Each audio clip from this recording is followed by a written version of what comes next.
Comment reprendre du plaisir dans votre management et dans votre vie personnelle sans travailler plus, sans se sacrifier et sans impacter votre famille. Donc si vous êtes là aujourd'hui, c'est que vous êtes dirigeant ou manager et que c'est un rôle que beaucoup envient, mais qui peut devenir un véritable poids au quotidien. Et sachez que vous êtes au bon endroit et que je suis sûre que parmi les situations que je vais énoncer, vous allez certainement vous reconnaître. Moi, ma plus grande difficulté, c'est de faire l'équilibre en fait entre le travail et la vie personnelle. Et j'ai voulu trouver Sarah qui fait justement cette activité d'Equi-Coaching qui me permet de travailler sur des sens et des phases de leadership que je n'avais pas encore perçues. Et aujourd'hui, j'ai réussi à m'améliorer grâce à cette séance d'Equi-Coaching. Parlons un petit peu des problèmes que vous pouvez rencontrer peut-être aujourd'hui. Vous êtes très probablement confronté à des conflits au sein de votre équipe. Au début, on minimise la gravité de la situation. On se dit que ça va passer et puis d'un coup, on ne comprend plus pourquoi. Les tensions sont partout, entre l'équipe, voire entre vous et elle. Et vous vous retrouvez constamment à rédiger des emails pour rappeler vos limites, mettre des avertissements et jouer le rôle de médiateur. Et malgré vos efforts pour apaiser les situations, les problèmes persistent et vous épuisent. Votre bureau est devenu un lieu de plainte plutôt qu'un espace de travail productif. Et il est légitime du coup de ressentir un besoin de tout contrôler. Parce que vous avez l'impression que si vous ne vérifiez pas tout vous-même, les choses ne se feront pas rapidement. Alors vous micromanagez, vous intervenez sur des détails et vous prenez des décisions à la place de vos collaborateurs. Mais au fond, cela ne fonctionne pas. Vous vous sentez débordé, votre équipe se démotive et clairement ça se complique. Il y a votre vie personnelle qui en souffre et en prend un coup. Les longues journées de travail s'enchaînent, les emails, les appels, les réunions et même le week-end. Et quand vous voulez rentrer enfin chez vous, vous êtes vidé. Vous n'avez plus d'énergie pour votre famille, ni même pour vous-même. Et là, vos proches commencent à vous le reprocher. Du style, tu n'es jamais là, on ne compte plus sur toi, tu n'es pas disponible, tu rates tout, tu verras quand ce sera trop tard. Alors, vous vous mettez à culpabiliser, mais en même temps, vous ne voyez pas comment faire autrement et je vous comprends. Et ce cercle vicieux vous pousse à vous épuiser encore plus. Et le pire, c'est de vous dire que vous avez suivi des formations comme le management positif ou encore les disques, que vous êtes capable dans votre domaine. Mais clairement, personne ne vous a jamais formé à gérer les émotions, ni celles des autres. Que vous avez tant désiré finit forcément par vous saouler, vous épuiser et vous isoler. Alors, dans ces situations épuisantes, vous n'êtes pas seul, comme je vous l'ai dit. C'est lourd, c'est dur, mais elles ne sont pas une fatalité et il est possible de changer et de retrouver un équilibre. Donc si ces problématiques vous parlent, je vous invite à rester bien jusqu'au bout de cette vidéo car je vais vous dévoiler la méthode qui a permis à tous mes clients de retrouver du plaisir dans leur rôle de manager ainsi que dans leur vie personnelle. Je suis Sarah Dabansens et je suis passée par là. Pendant plus de 10 ans, j'ai été directrice commerciale pour la société Oxford Immunotech et d'autres sociétés dans le domaine de l'industrie pharmaceutique et je gérais des collaborateurs sur la France et une dizaine de distributeurs en Afrique. Et comme vous, j'ai vécu ces nuits blanches, ces tensions interminables et ce sentiment de tout porter sur mes épaules. Je me couchais à pas d'heure, complètement épuisée, mais dès que ma tête touchait l'oreiller, mon esprit s'emballait. Je repassais en boucle les conflits que j'arrivais pas à résoudre, les décisions que je devais prendre et les responsabilités qui m'attendaient au petit matin. Je me réveillais plusieurs fois dans la nuit, je vous dis bien, j'avais l'estomac noué et j'étais incapable de trouver le repos. Forcément, le manque de sommeil s'accumulait et mes journées devenaient de plus en plus difficiles à affronter. Donc je me sentais vraiment en alerte, à jongler entre les attentes de mon équipe, les objectifs à atteindre et les problèmes imprévus qui surgissaient sans cesse. Chaque désaccord semblait en fait une montagne à gravir et les solutions finalement temporaires ne tenaient jamais longtemps. Et à force, cette tension permanente m'a usée. Je n'avais plus le temps ni l'énergie de me poser, encore moins de réfléchir à des stratégies sur du long terme. Et donc j'avais cette impression que si je n'étais pas là pour gérer chaque détail, tout s'effondrerait. Je prenais les décisions à la place des autres, je répondais aux moindres sollicitations et je me retrouvais à micromanager sans le vouloir. Je ne savais plus déléguer, par peur que les choses ne soient pas bien faites. Et ce poids constant me donnait parfois l'impression de suffoquer. Voilà, j'étais exactement comme ça. Jusqu'au jour où mon corps, il a dit stop. Mon corps m'a forcé à tout revoir. Parce que ce mode de vie n'était ni efficace ni durable. Et ce jour-là, je me souviens d'être au bureau. J'étais encore submergée par un tas de réunions, d'emails, mon cœur s'est soudain emballé. J'ai eu une douleur dans ma poitrine, j'avais plus de souffle et je comprenais pas du tout ce qui m'arrivait. Et là, le médecin, il m'a clairement expliqué que j'étais à 2 doigts d'un infarctus. Mais ce que j'entendais, c'était un avertissement en fait, une limite. La limite de mon corps qui me disait stop. Et c'est à cet instant que tout a changé. Je me suis vue dans cet état me demandant ce que je faisais encore là et pourquoi j'avais laissé ce stress permanent me conduire au bord de l'épuisement, de la rupture et au point de mettre en fait ma santé en danger. Et j'ai compris que je ne pouvais plus continuer ainsi, que mon mode de fonctionnement basé sur le contrôle, la surcharge et la gestion en urgence, c'était pas seulement inefficace, mais surtout destructeur. Et pas seulement pour moi, hein, mais pour mon équipe, ma famille et ma vie tout entière. Et donc j'ai décidé de tout revoir, ma manière de travailler, de manager et surtout ma relation avec moi-même. J'ai découvert que derrière cette pression permanente se cachaient des émotions que je n'avais jamais vraiment appris à gérer. Oui, des peurs, des croyances limitantes et ce besoin de tout contrôler pour éviter l'échec. Et c'est en fait en découvrant les neurosciences et l'Equi-Coaching que j'ai enfin trouvé une méthode qui m'a permis de transformer durablement ma vie professionnelle, mais surtout personnelle. Et je me suis faite du coup accompagner par Astrid de Ballon et j'ai intégré la haute école de la manifestation de Sophie Chag. Et justement, grâce à ces formations, j'ai appris à réguler mes émotions, à déléguer en confiance et à poser des limites saines. Et surtout, à retrouver un équilibre. Cet équilibre que j'avais presque oublié dans la course contre le temps et les attentes des autres. Donc aujourd'hui, j'accompagne les dirigeants, managers et chefs d'équipe pour qu'ils retrouvent plaisir, sérénité, espace et surtout un équilibre dans leur rôle. Et je vous laisse découvrir le retour de Siam Lassini, qui est chef de service de la protection de l'enfance, sur son expérience. Bon, je viens de faire un Equi-Coaching, c'était trop bien, avec Arizona. J'ai appris plein de trucs. J'ai appris, grâce à Sarah, que le fait que j'ai un rapport au danger... Viens ma bichette, regardez, il y a lui aussi. Regardez, j'ai pas peur du cheval. J'avais très peur du cheval, j'ai plus peur. En une séance, 1 heure. J'ai appris que j'avais une capacité de remise en question extrême et que c'était difficile pour les salariés, avec moi, de comprendre parce que je vais trop vite dans ma tête. Et que les gens, du coup, ils stressent. Merci Arizona, merci Sarah d'Avancens. Alors maintenant, vous vous demandez comment faire. Et voici la méthode de 3 mois pour transformer votre façon de diriger et retrouver un équilibre dans votre vie. La première étape, c'est on réapprend à réguler ses émotions. Et pourquoi c'est si important ?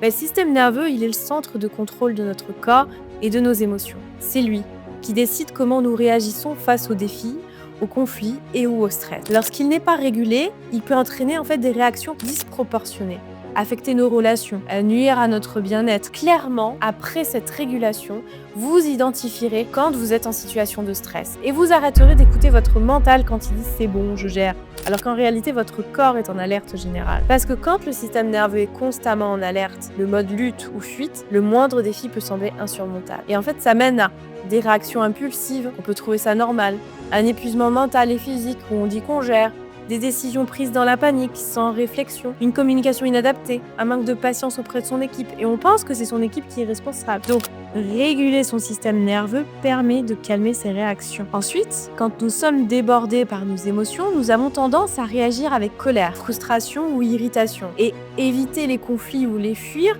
plutôt que de les résoudre, ça peut aussi mener à ce type de comportement. Trop autoritaire, par exemple, ou trop gentil. Ne plus savoir mettre ses limites. Sachez qu'un leader qui réagit de toute façon impulsivement ou qui est constamment stressé peut perdre la confiance de son équipe. Et à l'inverse, un leader qui reste calme et posé, il inspire respect et motivation. Donc un esprit qui est apaisé est plus clair et plus performant. Donc lorsque le système nerveux est en mode survie, il bloque les capacités cognitives. C'est-à-dire que difficulté à réfléchir, difficulté à être créatif, à résoudre des problèmes. Donc en retrouvant ce système nerveux régulé, on accède à un état optimal pour innover, résoudre des problèmes, prendre des décisions stratégiques, prendre du recul, écouter et répondre calmement. Donc nous travaillerons ensemble sur votre système nerveux comme un muscle à entraîner grâce à des outils issus des neurosciences. Et vous apprendrez à calmer vos réactions impulsives et à retrouver votre sérénité, même sous pression. Et je vous invite à écouter le témoignage de Charles, juste maintenant. Avant l'accompagnement avec Sarah, je me sentais constamment sur le fil, le stress au travail, les réunions tendues, les objectifs ambitieux, l'urgence me poussait à réagir impulsivement. À la maison, je ramenais ce stress et ça impactait ma vie personnelle. J'ai appris à réguler mon système nerveux comme on entraîne un muscle. Ça m'a aidé à calmer mes réactions, à rester lucide, même sous pression. Aujourd'hui, je suis beaucoup plus posé. Je prends des décisions avec clarté, je communique avec calme et je me laisse plus déstabiliser par les imprévus ou les conflits. Franchement, ce que j'ai appris auprès de Sarah a radicalement changé mon management et apaiser mes relations au travail comme à la maison. Pendant le 2e mois, vous transformerez vos croyances limitantes. Et pourquoi c'est si primordial de les changer ? Ce sont nos pensées, profondément ancrées, qui façonnent notre perception de nous-mêmes, des autres et du monde. Bien souvent, en fait, elles agissent comme des freins invisibles qui bloquent notre progression, qui limitent nos opportunités et nous maintiennent dans des schémas répétitifs. Ben oui, parce que jusqu'à présent, quand on était enfant, c'était productif. Mais maintenant, en tant qu'adulte, c'est plutôt limitant. Elle peut vous faire penser de cette façon-là, c'est je ne suis pas assez compétent pour ce poste, je n'ai pas le droit de dire non. Le conflit est forcément négatif. Si je délègue, cela prouvera que je suis faible. Les autres ne comprennent jamais mes attentes. Je dois tout contrôler pour que cela fonctionne ou je suis le seul à pouvoir gérer ça. Vous voyez un petit peu le type de voix ? Donc ces croyances, elles peuvent nous pousser à agir en fait à contresens de nos valeurs profondes.